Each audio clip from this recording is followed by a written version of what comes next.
समाजवादी पक्षाचे आमदार रईस शेख आणि जितेंद्र आव्हाड आपल्या बरोबर आहेत। आव्हाड सर, रोहित पवारांनी आज ट्विट केलंय की कोणाला बी टीम म्हणणं किंवा कोणावरती काम न केल्याचा आरोप लावणं हे योग्य नाहीये असं रोहित पवार म्हणतात आहेत। रईस शेख तुमच्या सोबत आहेत, त्यांनी नाराजी व्यक्त केली।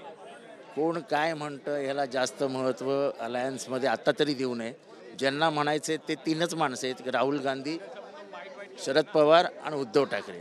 या तिघांनी काही म्हटलं तर त्याचा विचार केला जाईल। बाकी कोणी बोलतंय त्यांना म्हणजे मी फक्त एवढाच सल्ला देईन की अलायन्स पार्टनर्सच्या बाबतीत कधीही काही बोलू नये। परंतु ज्या पद्धतीने विधिमंडळाचे नेते बनवलेत, गटनेते बनवलेत, त्यांनी कुठेतरी आदित्य ठाकरेंनी वक्तव्य केलं, हे योग्य वाटतं का?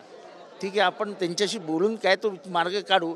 पण आता तरी मी खात्रीला एक सांगतो की समाजवादी पक्षाचे दोन्ही आमदार हे आमच्या बरोबर आहेत।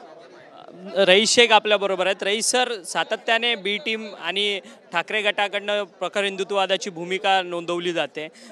रोहित पवारांनी देखील या सगळ्या संदर्भात ट्विट केलेलं आहे। मी रोहित पवार साहेबांनी जे सांगितलेलं आहे ते ट्विट केलं आहे त्याचं सहमत आहे। कारण सर्वांनी सोबत बसून लोकांचे जे प्रश्न आहेत ते समजून एकत्र बसून काही निर्णय घ्यायची गरज आहे। आम्ही महाविकास आघाडीमध्ये इमानदारीने काम केलं आहोत, ते सर्वांना माहीत आहे। आणि मला असं वाटतं की आमच्या जे प्रश्न आहे ते आहे की तुमची भूमिका का बदलते, आता तुम्ही का कट्टर हिंदुत्ववादी भूमिकामध्ये जात आहात। कारण ती मिनिमम अंडरस्टँडिंग महाविकास आघाडीमध्ये आहे की असे विषय घ्यायचे नाही तर त्याचं पालन व्हावं अशी आमची मंशा आहे। ईव्हीएमच्या विरोधात आता सर्वच राजकीय पक्ष आक्षेप घेताना पाहायला मिळतात। प्रकाश आंबेडकर देखील त्यांनी मुख्य निवडणूक आयुक्तांना प्रश्न विचारलेत पत्र लिहून।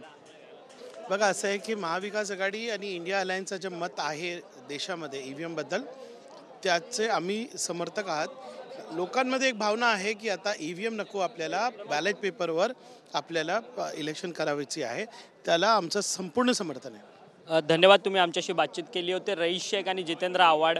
खरं तर समाजवादी पक्षाच्या संदर्भात महाविकास आघाडीमध्ये राहण्याचा किंवा बाहेर पडण्याचा निर्णय जो आहे तो महाविकास आघाडीचे 3 प्रमुख नेते मंडळी घेऊ शकतात, अन्यथा कोणताही नेता जो आहे तो या संदर्भात वक्तव्य करू शकत नाही असं मत जे आहे ते जितेंद्र आव्हाड यांनी आपल्याशी बोलताना व्यक्त केलेलं आहे। व्हिडिओ जर्नलिस्ट सिद्धेश नाईकसह अक्षय मंगणी, TV9 मराठी, मुंबई।